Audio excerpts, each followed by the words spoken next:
wanted to do a quick review on my Rokinon 85mm DS. I don't know what the DS is for. Forgot, I'll probably have to look that up. But anyway, thing is, I'm going to be going around with my GH5, shooting some video, shooting some photo on my on this lens here, this 85mm. I've been liking it thus far. I've been shooting with it on my C100 Mark II, and I'll show you some of that footage. But I thought it'd be kind of cool to walk around, talk a little bit about it. So let's get into it.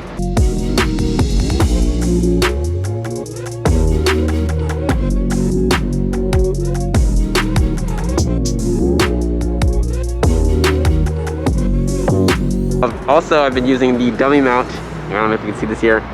It's a dummy mount from a micro four thirds sensor to an EF adapter. So because this is an EF Rokinon lens. You know, it's crazy. I keep researching the Canon R6, the Sony a7S III, and I still want to check those cameras out.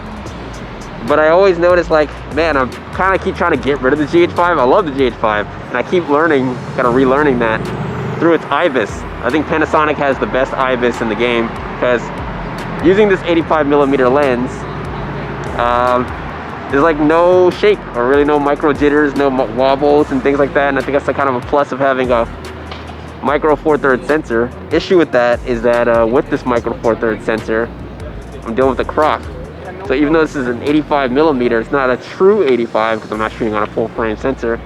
But even if I was shooting on a Super 35, that would still be something more of a more realistic reference of what a 85 would look like. So I don't know, this is probably more like, I'm probably shooting like 130 or something right now with this setup, but I'm really happy with the image quality, partly due to the GH5 being as awesome as it is. But yeah, I mean, it has a really smooth aperture range. It's declicked, right? So I get to just smoothly close and open that shutter, not the shutter, the iris, the aperture.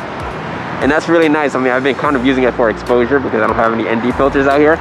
But yeah, that's been really smooth. And then obviously you had this focal length. It's focal ring here, and that's super smooth. It actually has a tightness to it. Actually, you have to put some effort to change it. I have to use both fingers to actually smoothly rotate that. But oh man, it looks so good. I'm gonna grab some more shots for this on this lens. And for those who are also interested in GH5 photography, I'm gonna take some photos as well and then post those up so you guys can see what the GH5 can do on the photo side as well. All right.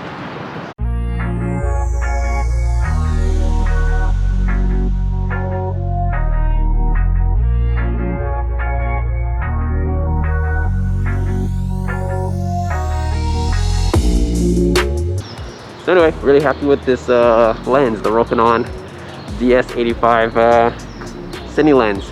I know there's like 3 tiers to this. I think this is like the second tier for Rokinon's cinema lenses and cinema lineup.